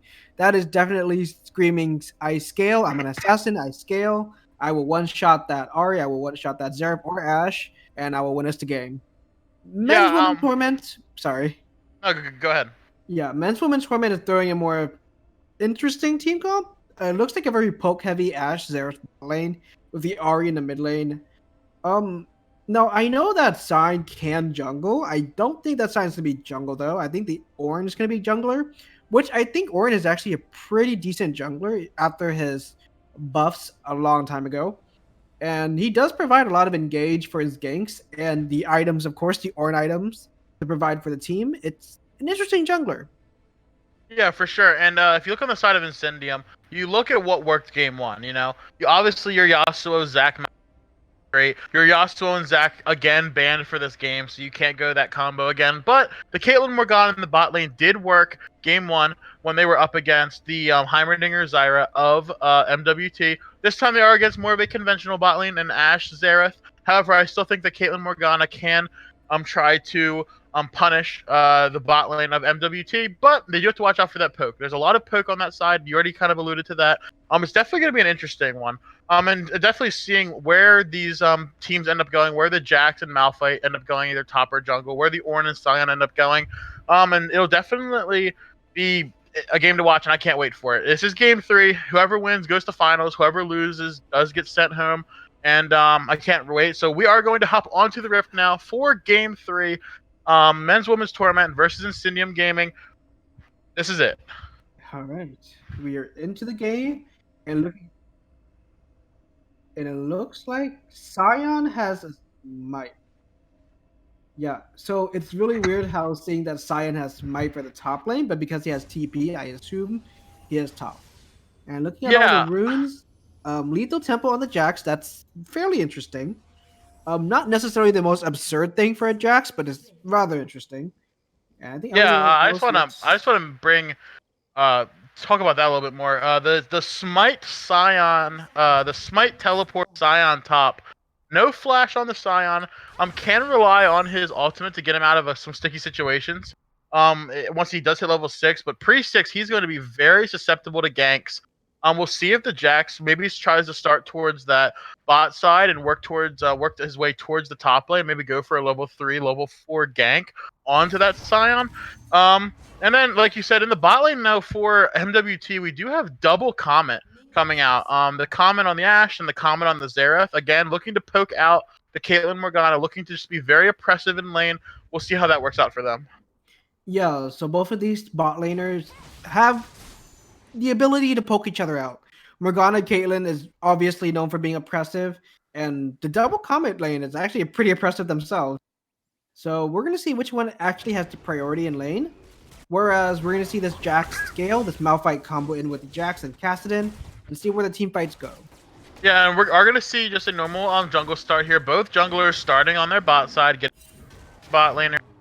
Looking to, get that buff early. And Ornn actually looked like he was thinking about running it down towards the bot lane for a level 2 gank, but is actually going to just instead go ahead and work on his Gromp camp. The Jax does take Krugs. So pretty normal start for these teams so far. We will have to see how this goes as the binding misses in the bot lane. Yeah, and it looks like I don't think anything is going to happen in the mid until Kassadin and Ahri gets level 6.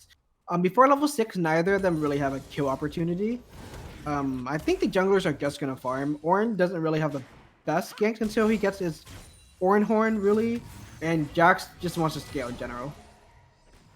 Yeah, definitely going to be It looks like it's gonna be a very farm-heavy game until we hit level 6. We could see some early aggression come out in the bot lane, if either binding hits or some good, or maybe a good Xerath stun hits.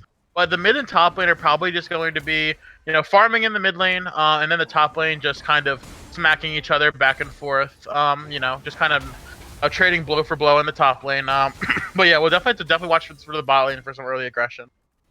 Yeah, and The Jax actually is going in on this Ahri in the mid, decides against it. Just gonna more of a pressure gank there. Just kind of let the Ahri know that he was there. Kind of maybe help the cast and push out a little bit. But yeah, actually this Sion needs to be careful. It does not have flash. Malphite flashes on it. Does get first blood here, but I think he's gonna die for it. Does go down. Did use flash offensively, so couldn't stay. Couldn't get out there, but the charm does hit for the Ahri. Ignite goes down, and that's going to be a dead Kassadin. The flash auto, down he goes.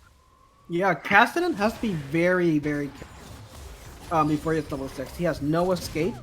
Wait, binding in the bot lane, but I don't think they win this trade. Stunned by the Xerath. Ignite goes down. The flash auto, Ignite, and down goes the Morgana as well.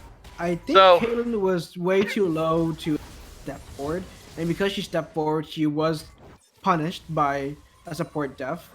Yeah, I mean, ideally, that would be a good binding to engage onto. However, your Caitlyn was already low because of that poke from the Xerath Ashe, and your Morgana just didn't have, she's not very tanky. She doesn't really have any sort of defensive stats early, so she just got blown up. Yeah, and the bot lane poke is actually very abusive. Honestly. Caitlyn is already losing more than. Oh no, she might just die. Okay, no, she doesn't. Nope, she gets out. Okay. Yeah, so the poke is very abusive. I actually think Caitlyn should have gone Doran's shield, to be honest. Considering how much poke was there in the bot lane, she should have gone Doran's shield to sustain even better than Doran's blade. Yeah, it cuts down on any of your damage, but it allows you to sustain better against this double poke champion. Yeah, and we do see the Ornn did pick up that assist in the top side there. The Sion did get the kill. Ornn is just now taking his red buff. So his red buff is his top side buff is gonna be about a minute and a half behind the top side buff of the blue team. So that is something that we can maybe look out for there. He will be at least a buff behind for about a minute and 30 seconds moving forward. But yeah, this is definitely a strong start for MWT. Definitely strong for them as they look to move into a mid game where honestly they should, once they do hit level 6, they should have the advantage. Yeah, something about Ornn support or Ornn jungle that a lot of people don't know is that Ornn jungle doesn't really necessarily have. Unlike a lane Ornn, Ornn jungle doesn't really ever run out of mana, considering he does have the blue buff whenever he has it, and he has the opportunity mana sap, I would like to call it, from camps. So, and also he doesn't need to actually go back to buy any items because he can actually just build his item through his passive. He doesn't ever have to really go back except to maybe get control wards and maybe in the early game where he's a little bit low on mana. So he does actually provide a lot more pressure in the jungle than Jax does, just because he doesn't have the back when he needs to. Yeah, and looking here, we do have some trade in the bot lane, just some more poke going down. Morgana does use the black shield on herself there, just to stop some of that damage from coming out. Looking here, if we look on the side of MWT, they are now reaching the point where they are about to get ultimates here. You look, the MWT definitely has this advantage once they hit level 6. The power spikes for these champions on MWT, definitely, the majority of them are reached once they do hit level 6, kind of towards this mid game. Whereas on the side of IG, you are looking for that Jax to scale. You're looking for the Kassadin to get to that late game point. And the Caitlyn, because she's so many CS down at this point, is just not going to be there when she normally would. So this is a really scary time for IG. They really need to be careful about what fights they're taking, making sure that they're good fights for them, because just because the champions you selected, you're not going to be in a good spot here in the early game. Yeah, and it seems like because of level 6 power spike, you do have potential ganks for the Ornn with the Ashe Arrow. You have potential poke damage with the Xerath ult. You have potential Ahri engages, potential Sion roaming you to bot lane with his ult. There's a lot of things Men's Woman Torment can do at level 6. And in response, IG doesn't really have anything other than the Malphite ults, and potentially Morgana, the Soul Shackles to stop some engage to herself. It's gonna be a pretty hard mid game. Incendium. Yeah, especially when you already see an early advantage here. If they can snowball this game correctly, they can probably look towards just kind of keeping their advantage and pushing towards ending this game at about the 20-25 minute mark. Ooh. If they continue to scale properly. The Xerath does go down, does hit the Morgana, and down she goes.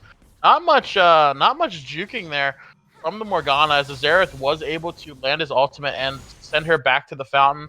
I guess she could have just flashed the last one. Is Cassidy AFK? No, but actually the Scion. Oh, the stopping the ultimate. That's a 100 IQ play. But the Scion is getting a lot of damage down. The Orin does have the ultimate. Does call it in. Does hit him with. And Malphite down goes the Malphite. Malphite does have ult. The Malphite goes down there. Malphite had the opportunity to ult out of the last part of the Orin ult. He would have survived, I believe. That's rather unfortunate. I think Cassidy was just watching the mini map. So he didn't have he did get charmed, get low jumped out. So yeah, it's a little unfortunate for Incendium, honestly, because they are struggling to stay in this game for a little bit. Bot lane is getting poked out, top lane is getting traded kills, but it's not exactly where you want it to be. And they're looking at this Jax and saying, please, Jax, please scale. Because Jax has 1 kill. That's all they have for any potential power scaling. Yeah, and when we look at Cassidy in the mid lane, is forced to get that catalyst first. The catalyst there, instead of maybe looking for something a bit more damage. If he was ahead, maybe he could have took the blasting wand there instead. He does look like he is building towards. I believe that's that's Rod of Ages. That's Rod of Ages, yeah. Yeah, building towards that Rod of Ages. Yeah, again, if he was ahead, maybe he could have went for a blasting wand first, do some more damage early. But right now, he's just trying to survive. Has to go the catalyst first. And this Ahri definitely is getting the better part of this early game. I think did the Ahri solo kill the Cassidy? He did early game. Oh yeah, the ignite flash auto. Yeah, but the Ahri here could get caught out here. The stun, and then the ace in the hole comes out as well. But I don't think it's gonna be enough damage actually. Cassidy may try to dive here, but the Orin is actually right there. But the Morgana gets caught by the max range not max range, but our Ash arrow with that at least 2-second stun there. Down goes the and then the Xerath actually misses, but the Ash is gonna pick up the kill anyway. Fighting across the map here, the Malphite is towards the bot lane, did not TP in here. I guess he just ran here just to die. The Orin does take him out, and the Cassidy's down as well. That is disastrous for the side of IG. That is, I believe that is a delayed ace there. It was not a delayed ace. Actually, did survive. So who did? He did. 4 for none.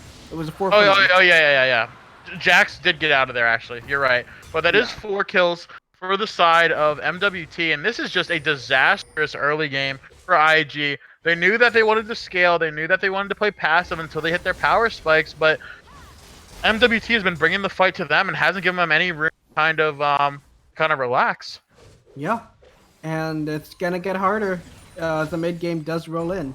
They really need to pick it up. ING really needs to pick it up for the late game because they're gonna bleed left and right.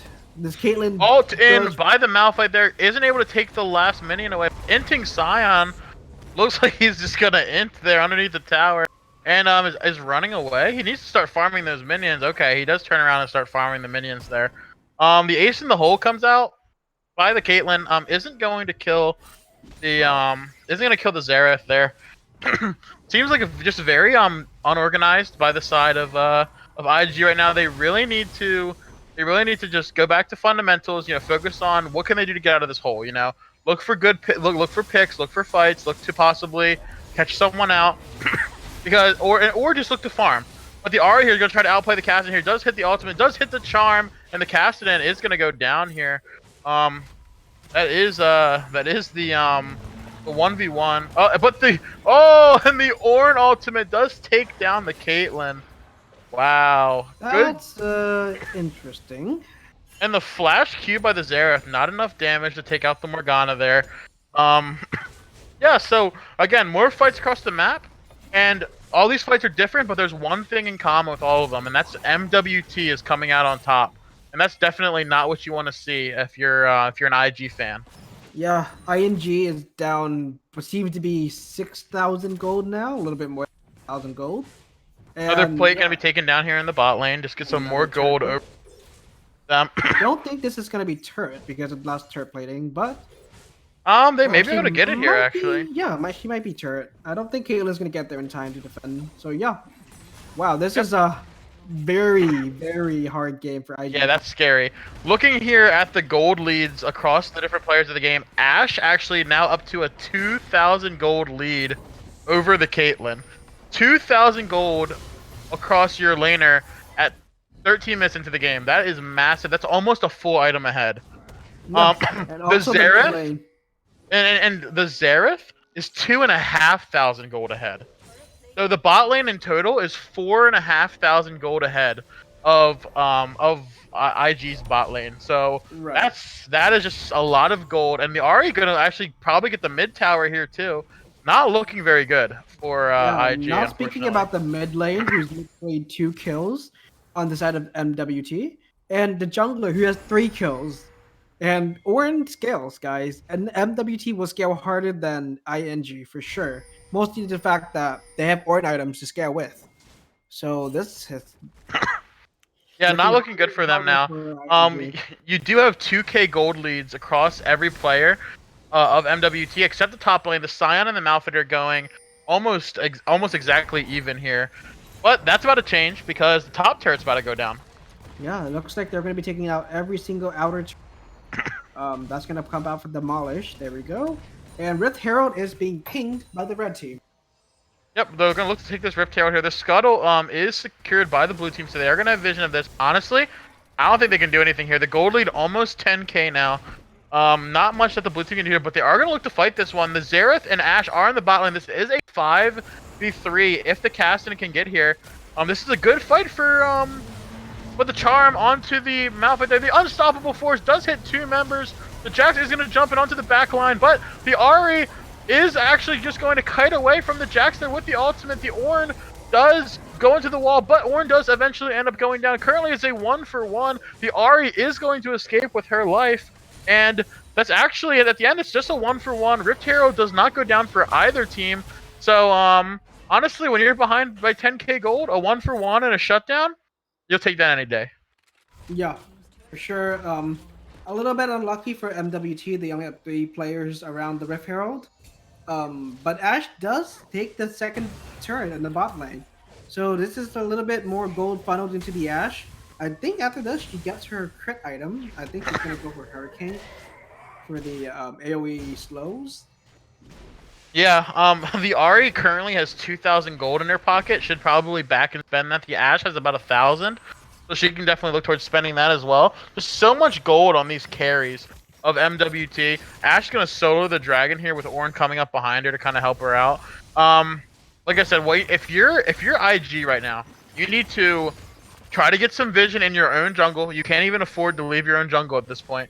Get some vision of your jungle. Try to catch someone out that's stepping out too far. And try to get some gold onto your carries, farm up, get some items, and look to you know, take fights that are good for you. The ace in the hole comes out for the Caitlyn.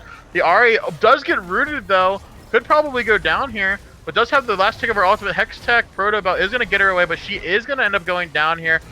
The Jax on the backline is taking down this Scion. Double kill for IG, and both of those kills do go onto the Cassidy. So that's actually probably one of your best case scenarios. That's exactly what you need to do. Find members that are overstepping, catch them out, get picks, and look to push out when you have members of the enemy team down.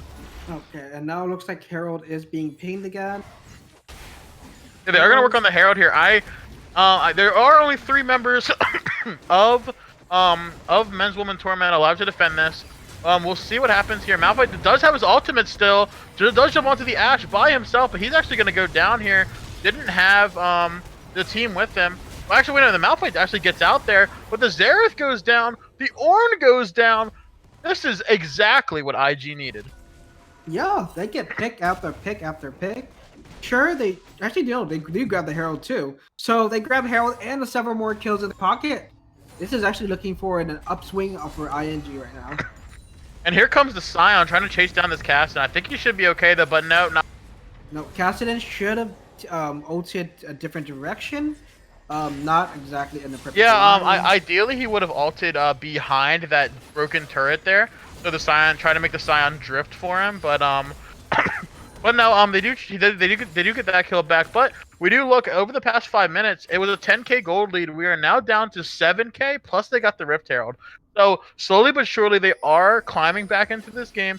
And the thing is, they need to find another pick, use that Rift Herald offensively, and try to get one of these outer turrets out because that tower gold is definitely gonna be something that helps you get pulled back into this game.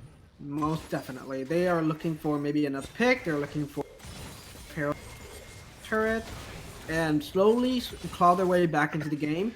MWT, they're looking for another dragon. They're looking for another turret. They're looking for to push their advantage with the items they have. I think actually Ash is going for Triforce next. That's interesting. I know Yeah. that's a build. I know that actually is a build on Ash. Surprise or anything, but it's just like, why go for Triforce when you go to Hurricane? Ace in the Hole again by Caitlyn. Very interesting. Ace in the Hole was coming out by the Caitlyn. It literally did negative damage to Ori.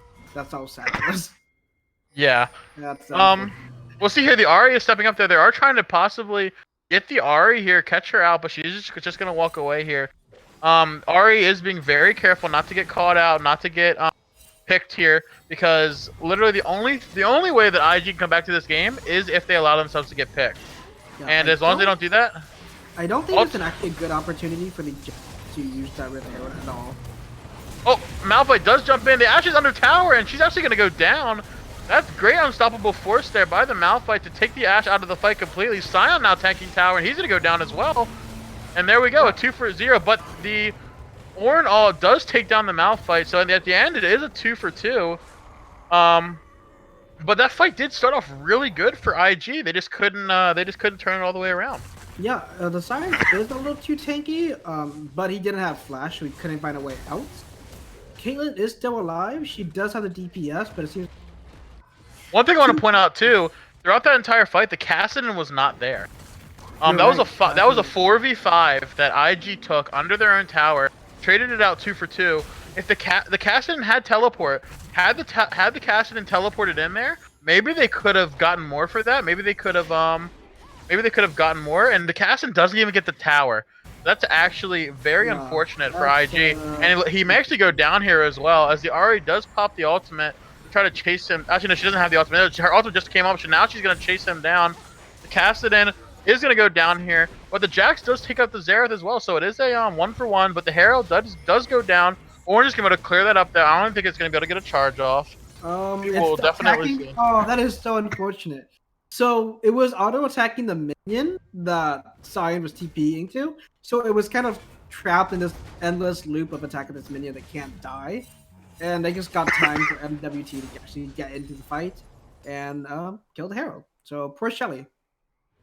Yeah, and we do see the Scion on the side of MWT does go for he built his jungle item first, went Cinderhawk, then finished boots, and then went ZZ Rot. So he's definitely gonna be looking for split push here.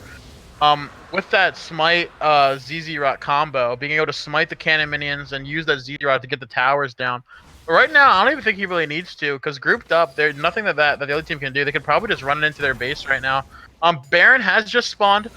So we could definitely see one of these teams try to look towards making a play towards that. It would definitely have to be a reactionary play from the side of IG. They definitely can't start this themselves. But who knows? We'll definitely see. But it looks like the red team here is pinging the mid tower. Are going to try to push this wave, and the ZZ Rot has just went down in the mid lane. They are going to be able to take this tower. The Malphite goes and whiffs, doesn't hit anyone, gets charmed, and the Malphite goes down for nothing. And the Morgana is going to follow because that tower is gone as well. 2-for-0 there, and the tower. The inhib's going to go down here. They probably could run it into the base with the ZZ Rod, but I think that instead they're probably just going to run towards the Baron. The Ornn does call in the ultimate here. He was going to try to kill the Jax, but the Jax does end up getting out. They could probably push for the end here. I think this could potentially be the end. If not, they can get Baron. There's a 3v5 right now, and One Nexus turret's down. Sion working on the other one here. The flash forward by the Ahri insta-kills the Caitlyn, but oh no, and the Jax can't even make her trade for it. This could actually be the game. I think this is the game. Oh, but there's no minions. The Sion has no minions here. He is going for that inting Sion. It looks like he's not down. It does go down. That's a bear. That is a bear Nexus. Yeah, that is a Nexus that is naked. But the orange is going to get caught, it looks like. I think the orange down is going to go down here. It does go down. And the Ashe arrow comes out. This is a back and forth fight. Ashe is back and Xerath and Ashe is blowing damage left and right. I think Ashe gets his malfunction well. Yeah, there we go. Ace in the hole again comes out. Xerath just sits in the minion wave and takes it. I don't think they can look to end here. You have a 3v3, but you do have members coming up 15 seconds for IG. I think a much safer play would definitely be to leave the base, reset. I mean, you have about 2,000 gold on the Xerath, about 1,500 gold on the Ashe. Back, finish up your items, look towards moving towards this Baron, and then just running it into the base. So that looks like that's what they're gonna do. They are gonna back here, grab some items, and either look towards ending the game or possibly just running it towards the Baron. It looks like they're actually making their way towards the Baron. Yeah, for sure. It seems like the Baron is the call, and once the Baron hits, it might be the end for ING unless they get an amazing team fight. At the point of the game, though, that amazing team fight opportunity is looking slimmer and slimmer. Yep, we have so if we look here, we have a 10k gold lead for the #1 seed in Demacia, 9 towers to 0, 22 kills, 3 dragons to none. Don't know if there's much that IG can do here to defend against this. But the Ornn does try to go and catch someone out, not yet. But we have super minions that are currently on the Bear Nexus, so they need to defend against that. The Jax is trying to back in a bush. And actually, the Caitlyn's going to get caught out here, too. No, the Caitlyn actually gets away, but is getting chased by the Ahri. She is going to go down. I think this is game. Honestly, I think this is game. Yeah, this is going to be game. The Casted and the Maui did have to back to clear the minions. I think the Malphite may have had to ult either out of the fight or ult to clear the minions, but that's a Bear Nexus. That's a Bear Nexus now. There are, and there's minions in the base. 5 alive for the side of MWT. Working on the Bear Nexus. Casted goes down, and women's Torment is going to take your game 3. They are going to move to the Demacian finals, coming back in the series after going down 1-0 to win it 2-1. Congratulations to them. They will be representing Demacia in the finals. Yeah, and this is a very close series. Even if the last game did look like it was very one-sided, the first 2 games look very, very close. Unfortunately, though, ING is going home, and they can look forward to next season where they can have another opportunity men's women's tournament if they are playing. And yeah, that's GG for both teams. Yeah, and so in the if we're looking at the playoffs for Demacia, I'm not quite sure if Amber 02 and Sentinels played their match yet. I believe they did. I'm not sure who won that one. Do you have any idea, Tyler? I honestly have not kept track of the Demacian League, unfortunately. Being a Okay. Shuriman player, Amber 1-2-0. Okay, so All right, Amber cool. is men's women's tournament. Yes, it's going to be Amber 02 versus men's women's tournament, the #1 seed versus the #2 seed, setting up a quite a what's going to be an explosive Demacian final, best of 5, scheduled for next week sometime. We don't know exactly when yet, but that was your match for tonight, your Demacian semifinals match. Be sure to tune into the stream tomorrow. We will have a cast of a VOD between an Ionian match, Washed Up One Tricks versus Team Tempest, that happened, I believe it was either last night or the day before. So we're going to be able to cast that one. And then the last match of semifinals, the last semifinals match out of the Shuriman division on Wednesday night will be Ravenous Kumquats versus the Kamikaze Penguins. I will be casting that one as well. Join me on Wednesday night, I believe at 9 o'clock, for that final semifinals match as we move into next week being finals week. So, all right, let's do a little LCS prediction here. Who do you think is going to win between Washed Up and Team Tempest? Washed Up One Tricks and Team Tempest. Well, that's a tough one because that is a match between 2 and 3. Those teams did get second and third in the regular season. You did see Washed Up One Tricks winning 2-0 against Team Tempest, but Team Tempest was a team that started off a little slow, did improve as the season went on.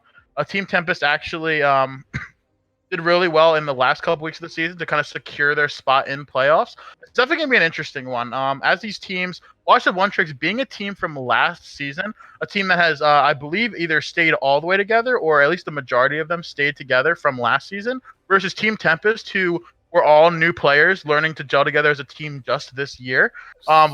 Just this split, yeah, it's definitely, as time goes on, you gel more with your teammates, you get more acclimated to playing with them. It's definitely So what I know is that Washed Up One Tricks is actually a group of actual 5 friends, like IRL friends. In fact, I think 3 of them are actually married to each other.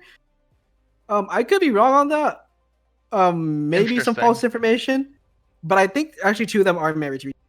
So I do believe in the power of friendship. I think Washed Up One Tricks is actually best. Yeah, it's definitely going to be. I think it's definitely going to be a much closer series than we saw earlier. The split when Washed Up One Tricks did take the 2-0. I think that Team Tempest will definitely give them a. I think we may be seeing another Game 3 tomorrow night as well. Who knows? And then in terms, yes, the Shuriman match on Wednesday. That one. Now you and I are more interested in than any other ones. Yes, We're both in the Shuriman division. Yes, Delta Terra and I are both in the Shuriman division. We do play for ABCD Esports. We did 2-0 Dandelion Knights to get to the finals. We were waiting our Ravenous Kumquats did take the number 2 seed in the regular season. Kamikaze Penguins did win the tiebreaker against TDK to get the 3rd seed. Definitely gonna be an interesting match there. Throughout in the regular season, I believe that they split their series. Kumquats and Penguins did. I could be wrong. Yeah, they split their series in the regular season. It's definitely gonna be a close game. One thing I do need to say, kind of similar to Team Tempest, though, Ravenous Kumquats are a team that at least 3 of their members were together last season, whereas Kamikaze Penguins were all new. Throughout the season, Kamikaze Penguins has done a lot better. They looked a little shaky at the start. Went 1-1 in their first game, dropped the next game 2-0. But since then, they've won at least one game every single series. Ran the gauntlet at the end of the regular season to get to playoffs. And it's definitely gonna be a really close match. I can't wait to cast it. I can't wait to see who wins that one. I can't wait to see who we're facing in finals. Yeah, I'm so interested in that match for Wednesday night. And I hope everybody here watching is interested in the next 2 matches, next 2 following days. Yeah, but I will say this. Thank you guys for coming out to the stream tonight. Thank you guys for watching this Demacia semifinals. I hope you guys were as entertained as we were. Cast, and it was an extremely great game to be a part of. But with that being said, from the Casual Esports Amateur League, I wish you guys a great rest of your night, and we will see you guys tomorrow for the Ionian semifinals match between Washed Up One Tricks and Team Tempest. Have a great rest of your night, guys.